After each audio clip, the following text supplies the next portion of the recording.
President's order that all robots return to work. Are you a robot now? I mean, you know, the rest of them. What do you do then? Film ini berlatarkan suasana tahun 1990. Saat itu seorang bocah SMP tengah mengikuti tes fisika di sebuah universitas dan anak ini bernama Chris. Karena Chris ini terlalu jenius, ia disuruh ikut ujian akselerasi masuk universitas. Dan tes yang ia jalani yaitu menyelesaikan rumus fisika yang dibuat oleh Albert Einstein. Stuck, aren't you? I'm done. Dan Chris bisa menyelesaikannya hanya dalam hitungan menit. Bahkan Chris mendapat skor tertinggi dari semua peserta yang ikut mengerjakan rumus fisika tersebut. Lalu, saat mengikuti tes itu, Chris ditemani oleh kakaknya yang bernama Michelle. Dan kedua kakak adik ini benar-benar dekat, bahkan tak bisa dipisahkan. That professor said that test took Einstein 3 days. 3 days. Singkat cerita, Chris akhirnya diterima di universitas itu. Saat ia berjalan keluar, ia tak sengaja bersenggolan dengan seorang tentara muda. Melihat Chris mengenakan baju robot Kid Cosmo, tentara itu langsung berkata, "Apa kau salah seorang aktivis robot?" Nah, jadi gini. Saat itu manusia telah hidup berdampingan dengan robot, dimulai dari tahun 1950 saat robot pertama kali ditemukan oleh Disney. Semakin berjalannya waktu, robot makin dikembangkan, bahkan ditanamkan kecerdasan setingkat dengan manusia. Dan robot-robot itu bertugas sebagai pekerja alias buruh.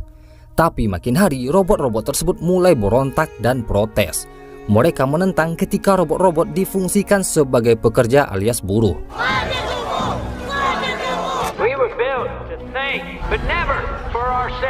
Sehingga muncullah konflik antara manusia dan robot. Robot-robot tersebut mulai berdemo menuntut hak yang sejajar dengan manusia. Sampai pecahlah perang antara manusia dan robot di tahun 1990. Sebagian manusia ada yang mendukung robot, sebagian yang lain ada yang menentang. Sehingga karena terlalu chaos alias kacau, pemerintah Amerika Serikat bahkan dunia menetapkan robot sebagai benda ilegal, dan manusia yang melindungi dan memiliki robot dianggap pengkhianat alias kriminal. Jesus, it's got a barbecue! They don't sleep, they don't blink. Selama perang berlangsung dari tahun 1990, manusia diambang kekalahan. Sampai pada akhirnya di tahun 1992, seorang ilmuwan yang bernama Ethan Skate menemukan sebuah alat yang bernama helm neuro atau neuro helmet. Drone bodies. Sebuah alat yang menghubungkan pikiran manusia dengan drone mekanis. Jadi manusia berperang menggunakan drone robot yang dikendalikan dari jauh. Sehingga robot-robot yang jadi pemberontak akhirnya bisa dikalahkan. Lalu, karena penemuannya tersebut sukses, Ethan Skate mendirikan sebuah perusahaan yang bernama Center yang memproduksi helm neuro secara massal bahkan ke seluruh dunia. Sejak adanya helm neuro ini, kehidupan manusia berubah drastis. Mereka melakukan semua kegiatan hanya dari rumah, tapi drone robot mereka yang beraktivitas di luar. Bahkan canggihnya, selain bisa beraktivitas tanpa perlu bergerak, helm neuro juga bisa membawa pikiran manusia ke dunia imajinasi mereka, alias mereka bisa pergi kemana saja dalam imajinasi walaupun tubuh mereka hanya duduk-duduk di sofa. Setelah aliansi robot kalah, pemerintah Amerika Serikat mengurung robot-robot pemberontak tersebut di sebuah penjara raksasa, yaitu di sebuah gurun yang luasnya 100.000 mil dan dikelilingi tembok tinggi. Bahkan peraturannya, semua robot harus dikurung di sana. Jadi yang boleh berkeliaran dan digunakan hanyalah helm neuro. Lalu, agar semua robot tersebut tak dimusnahkan, pihak manusia dan robot akhirnya membuat perjanjian damai dan dipimpin oleh ketua aliansi robot yang bernama Mr. Peanut alias Mr. Kacang. Jadi robot-robot benar-benar dilarang keluar dari penjara gurun yang bernama Zona X kalau tak ingin dimusnahkan secara massal. 4 tahun kemudian setelah perang selesai, Michelle sekarang hidup dengan orang tua asuhnya yang bernama Ted. Jadi ternyata selama perang berlangsung dan selama Chris berkuliah di universitas, mobil yang mereka kendarai sekeluarga tak sengaja kecelakaan dan menyebabkan orang tuanya Michelle meninggal dunia, termasuk Chris. Jadi Michelle benar-benar hidup seorang diri alias yatim piatu.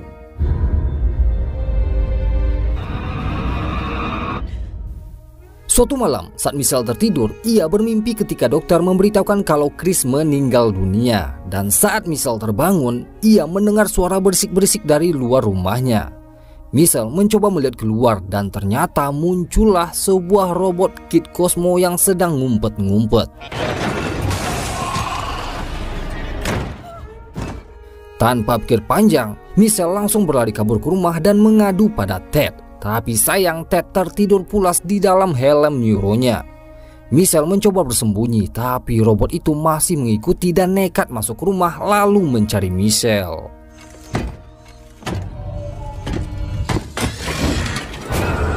Stay back! Freeze! Michelle akhirnya ketahuan dan langsung menodongkan obeng yang ia pegang. Tapi tiba-tiba robot itu meminta obeng tersebut. Dan ternyata si robot tak bisa berbicara.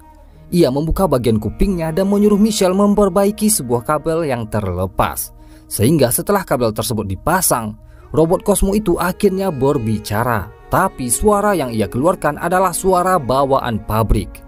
Ia mengerti apa yang dikatakan oleh Michelle tapi tak bisa menjawab dengan kalimat yang normal.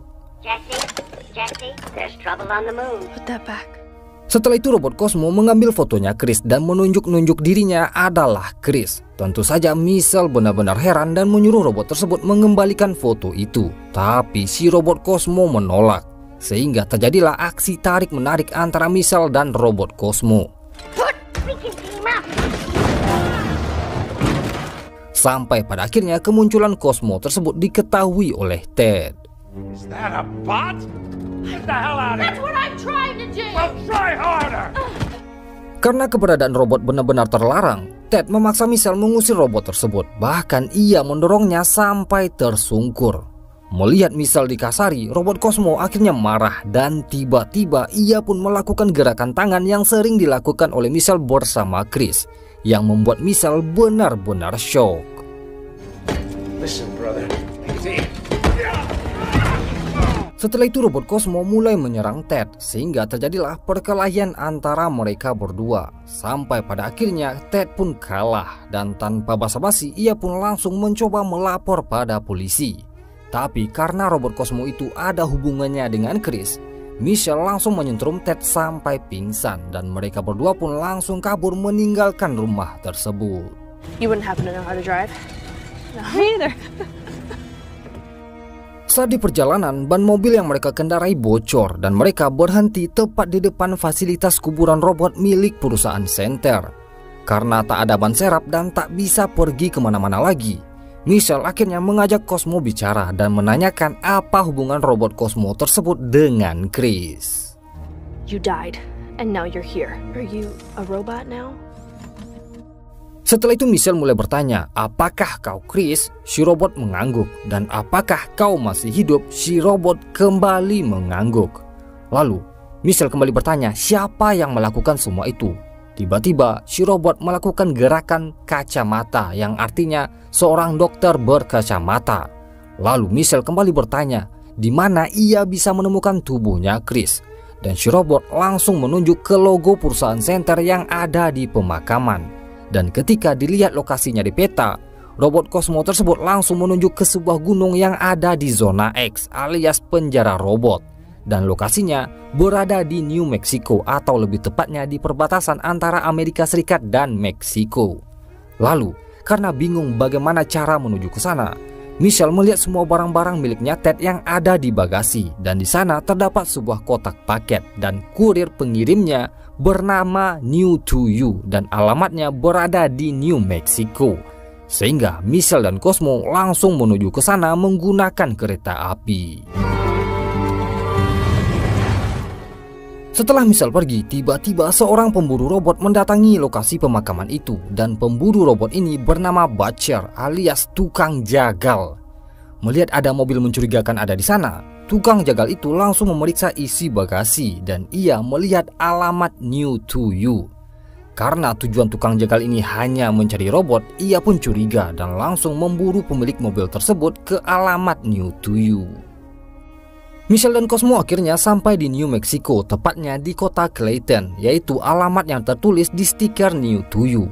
Saat mereka menunggu di sana, akhirnya muncullah sebuah truk dan sopirnya langsung pergi ke sebuah loker yang terpasang stiker New to You. Dan si sopir ini bernama Kate. Ia adalah pensiunan tentara yang alih profesi menjadi penjual barang-barang selundupan, barang curian, pokoknya barang-barang ilegal. New to you. Whoa, this legit? Yes, sir. Saat berada di sana, Kate melakukan transaksi jual beli pistol dengan sebuah drone robot, dan si robot drone ini ingin berbuat curang. Ia tak mau membayarnya, malahan ingin membunuh Kate dengan pistol tersebut. Tapi tiba-tiba dari dalam truk, robot drone itu ditembak oleh sebuah robot miliknya Kate, dan robot ini bernama Herm. Ya, mereka berdua adalah partner secara sembunyi-sembunyi. Lalu saat Kate dan Herm sibuk menyingkirkan robot drone itu, Michelle dan Cosmo diam-diam langsung menyelinap masuk ke dalam truknya Kate.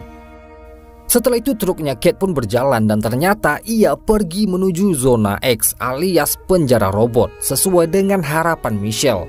Dan ternyata Kate ini memiliki sebuah rumah yang berbatasan langsung dengan tembok penjara robot itu. Lalu saat Kate dan Herm sibuk menurunkan semua barang-barangnya ke ruang bawah tanah, diam-diam Michelle dan Cosmo sembunyi dalam salah satu box miliknya Kate. Sehingga Michelle dan Cosmo akhirnya ikut masuk ke dalam gudang bawah tanah itu. Setelah itu, saat Kate sibuk menyusun barang-barang bersama Herm, diam-diam Michelle akhirnya keluar dan tak sengaja Cosmo menyenggol sebuah mainan sehingga mereka berdua pun akhirnya ketahuan dan mulailah Michelle diinterogasi oleh Kate. Saat ditanyakan apa tujuan Michelle menyelinap ke dalam truknya Kate, Michelle pun berkata kalau ia hanya ingin pergi ke penjara robot. Lalu karena tahu Michelle ini masih gadis cabe-cabean, Kate pun melarangnya ke sana karena terlalu berbahaya. Lemonhead, you looking for trouble? Back off. What do you want? There's trouble on the moon. Tapi tiba-tiba saat mereka ngobrol, seseorang lain datang dan yang datang adalah si tukang jagal. Your character is a mute, so stand behind me and shoot. Si tukang jagal langsung memperkenalkan dirinya sebagai tentara STPR alias Tentara Satuan Tugas Pembasmi Robot. Sehingga dengan terpaksa Kate dan Michelle tak bisa berbuat apa-apa lagi. Lalu si tukang jagal mulai menyebutkan kesalahan mereka berdua, yaitu pengkhianat alias mereka berdua melindungi robot. Dan saat si tukang jagal menyudutkan Kate menanyakan di mana keberadaan robotnya, tiba-tiba Herm langsung menyerangnya dari belakang. Tapi sayang, tembakan listrik yang ia lepaskan langsung ditangkis menggunakan tubuhnya Kate.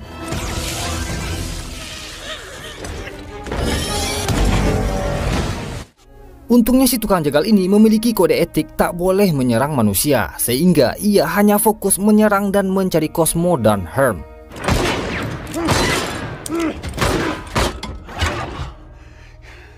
Lalu Michelle mencoba mengajaknya bernegosiasi, dan saat si tukang jagal lengah, diam-diam Herm langsung menyerangnya dengan mesin capit raksasa.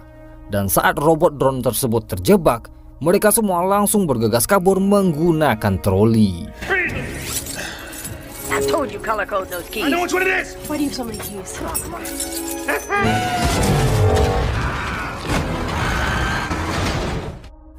Si tukang jagal masih belum menyerah, tapi untungnya Michelle berhasil melumpuhkan drone tersebut menggunakan bulldozer. Sayangnya, efek serangan bulldozer itu membuat terowongan tersebut runtuh, sehingga dengan sangat terpaksa mereka harus berlari kabur keluar dari terowongan yang ujungnya tepat di dalam penjara robot alias zona X.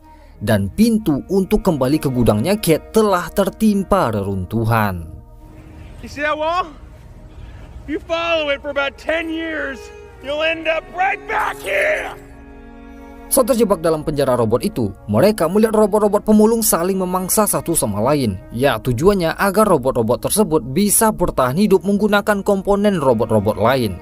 Nah, untungnya di dalam penjara tersebut, Kate sempat pernah membangun sebuah gudang penyimpanan untuk menyembunyikan peralatan-peralatan miliknya Herm. Dan salah satunya adalah tubuhnya Herm dalam versi raksasa. Here I come to save the day. I've got a body size for every job. Setelah itu Kate benar-benar menyalahkan Michelle karena mereka terjebak di sana. Dan di tengah perdebatan mereka berdua, Michelle akhirnya menceritakan kenapa ia berada di sana. Michelle ingin pergi ke gunung Tabletop untuk mencari dokter yang membuat pikiran Chris bisa terhubung ke robot Cosmo. Ya, ia ingin mencari tahu apa yang terjadi. Dan menurut Michelle, satu-satunya cara agar mereka bisa keluar dari penjara robot itu hanya dengan pergi ke gunung Tabletop dan menemui si dokter. Sehingga mereka pun bergerak menuju gunung tersebut. How'd you two meet? We actually met in the war. We're supposed to be killing each other? Selama di perjalanan itu, Kate menceritakan kenapa ia bisa berteman dengan Herm, sedangkan dulu ia adalah tentara yang memerangi robot. Jadi, saat perang berlangsung, Kate sempat hampir mati diserang oleh robot pemberontak, tapi untungnya Herm datang dan menyelamatkannya. Setelah perang selesai, Kate mencoba memberitahukan pada pemerintah kalau ia diselamatkan oleh Herm, tapi pemerintah tetap ingin mengeksekusinya. Sehingga terpaksalah mereka kabur dan hidup sembunyi-sembunyi di daerah terisolir itu. Di sisi lain, Ethan's Kate tengah bicara dengan ibunya, dan ternyata wanita tersebut hanyalah imajinasi. Ya, Ethan sedang mengembangkan sebuah program untuk helm neuro agar bisa membangkitkan memori masa lalu. Tapi saat proses uji coba itu, tiba-tiba program tersebut error, dan Ethan langsung memarahi semua anak buahnya. Saat Ethan menanyakan kenapa bisa mendadak error, si anak buah pun berkata kalau Chris kabur, tapi bukan fisiknya, melainkan pemikirannya yang kabur. Why? Christopher is gone. Nah, jadi ternyata ketika perang berlangsung di tahun 1992, tubuhnya Chris ditahan oleh Ethan alias perusahaan Center, dan pikirannya Chris dihubungkan dengan server Center. Dan dengan pikirannya itu, barulah perusahaan Center bisa berjalan dan beroperasi. Tapi, jika seandainya pikirannya tersebut tak ada, perlahan-lahan server Center bisa padam alias berhenti beroperasi. Sehingga karena pemikiran Chris kabur, Ethan akhirnya memutuskan menghubungi si tukang jagal dan menugaskannya memburu pikiran Chris yang sekarang menyasar di robot Cosmo. The girl's machine belongs to Center. Setelah itu, Kate dan Michelle akhirnya sampai di gunung Tabletop, dan dari kejauhan terlihat sebuah kehidupan, sebuah mall dan beberapa robot yang beraktivitas. Lalu saat mereka sibuk meneropong, tiba-tiba mereka diserang.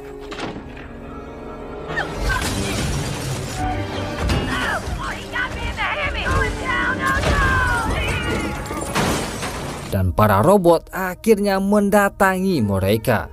Mereka semua akhirnya ditangkap lalu dibawa ke mall markas para robot tersebut.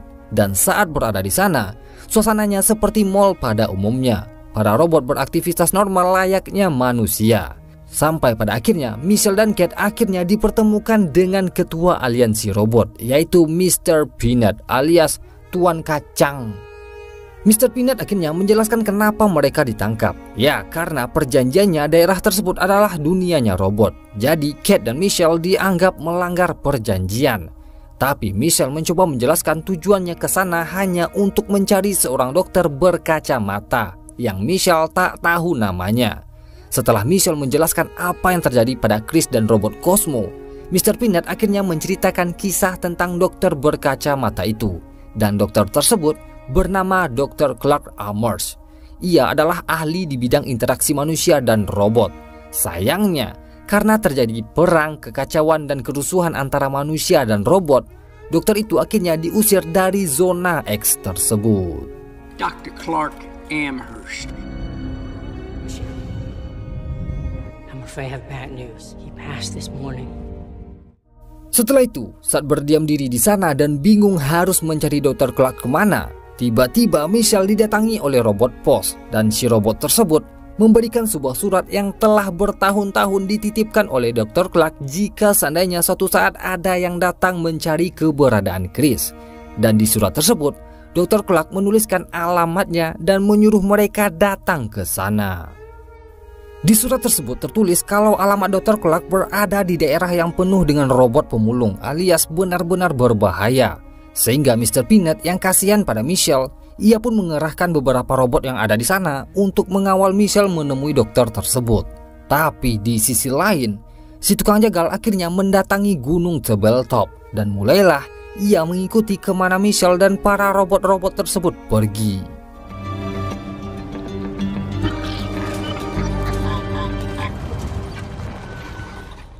Setelah itu mereka akhirnya sampai di tempat yang dituju dan langsung disambut oleh sebuah bangkai robot rongsokan. Saat masih melihat daerah sekitar, tiba-tiba mereka langsung dikepung oleh sekawanan robot pemulung. Sehingga terjadilah aksi saling pukul antara robot baik dan robot-robot pemulung tersebut.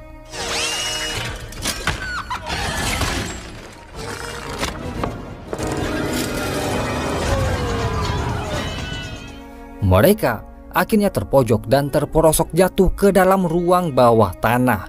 Dan akhirnya bertemu jugalah Michelle dengan Dr. Clark yang bersembunyi dalam ruang bawah tanah tersebut. Remember me, Doctor? Where is my brother? Ow! Answer a question. We were losing the war. Setelah itu Dr. Clark menjelaskan semua yang terjadi pada Chris. Saat itu manusia diambang kekalahan, bertepatan dengan Michelle sekeluarga mengalami kecelakaan, termasuk Chris yang mengalami koma dan harus hidup dengan bantuan alat. Setelah dilakukan pemindaian scan, terlihat bagian otaknya Chris benar-benar berbeda, alias struktur otaknya benar-benar struktur otak-otak orang jenius yang dibutuhkan oleh Ethan untuk mengembangkan program helm neuronya. What you did with my brother. Show them 17-9. Yes, Doctor. Lalu, selama proses penanganan Chris itu, ternyata pemikirannya bisa membantu perusahaan Center mengembangkan program helm neuro. Itulah sebabnya drone-drone tersebut dan helm neuro sampai saat ini bisa berfungsi dan beroperasi.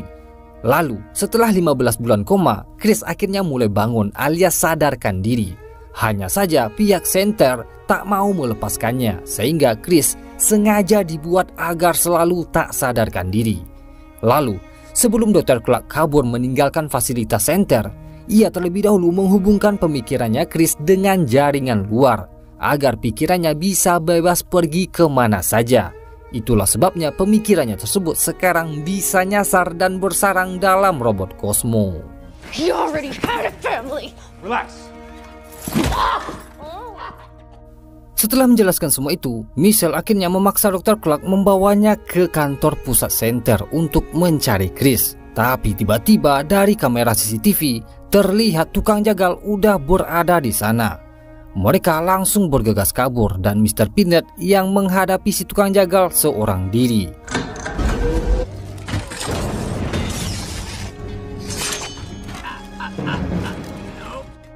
Tapi sayang, Mr. Kacang alias Mr. Peanut harus tumbang ketika berkelahi dengan robot drone tersebut. Saat berada di luar, ternyata para robot drone Center telah mengepung area itu, sehingga terjadilah perkelahian antara Kate, Michelle, robot-robot, dan para drone-drone itu.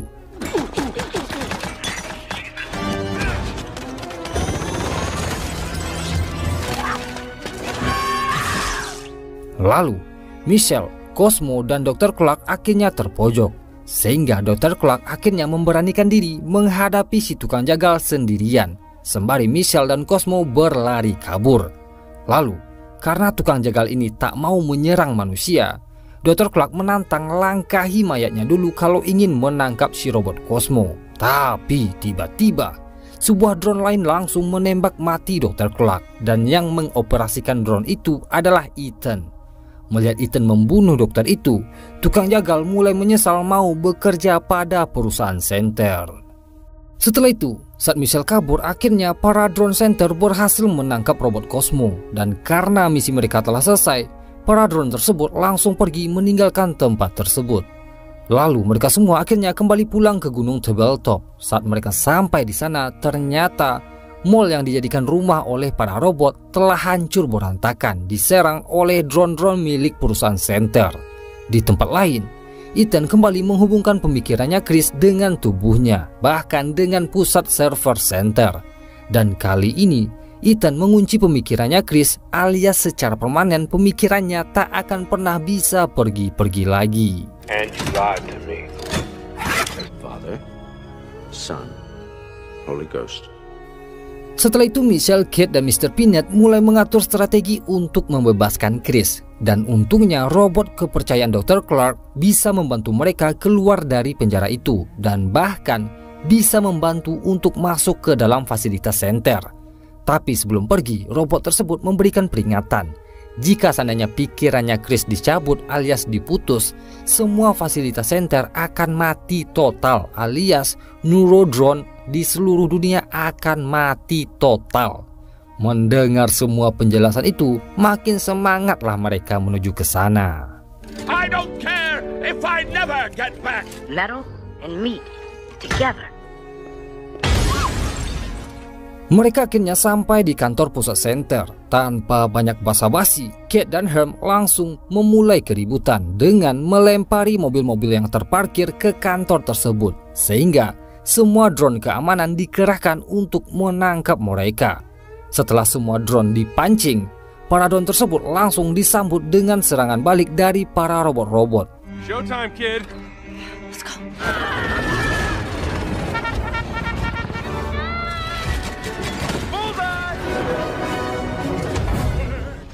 Di sisi lain, setelah semua keamanan pergi, diam-diam Michelle menyelinap masuk ke dalam laboratorium bersama robot Clark.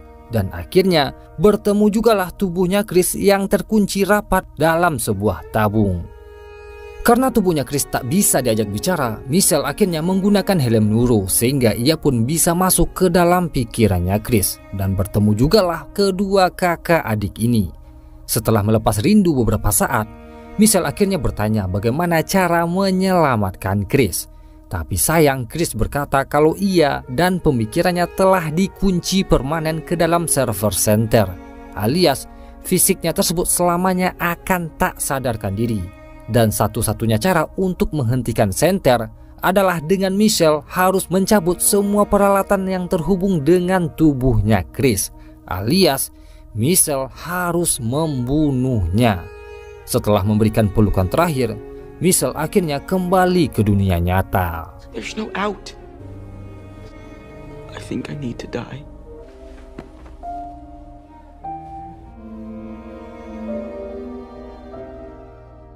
Setelah melepaskan helm neuronya dan kembali ke dunia nyata, dengan sangat terpaksa, Michelle mematikan semua peralatan yang terpasang ke tubuhnya Chris, termasuk memutus oksigen. Sehingga setelah menunggu beberapa menit, Chris akhirnya mati dan secara otomatis server center juga ikut-ikutan tak berfungsi. Dan perlahan para drone robot langsung berguguran dan berjatuhan. Di sisi lain, setelah Ethan dan perusahaannya kalah, Mr. Peanut melepaskan Ethan begitu saja untuk membuktikan kalau robot tak sejahat manusia seperti Ethan.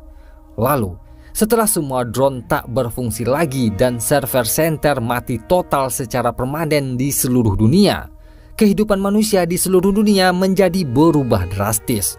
Manusia terpaksa kembali harus beradaptasi beraktivitas layaknya manusia normal sebelumnya.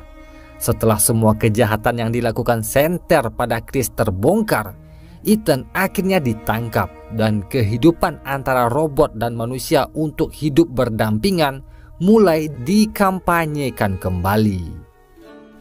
Oke geng, sekian sedikit spoiler dan alur cerita film The Electric State. Gimana, keren gak filmnya? Nah, buat kamu yang suka jangan lupa pencet tombol like-nya ya. Dan buat kamu yang belum subscribe channel ini, jangan lupa subscribe, biar kamu gak ketinggalan spoiler-spoiler dan alur cerita film-film keren lainnya. So, thank you.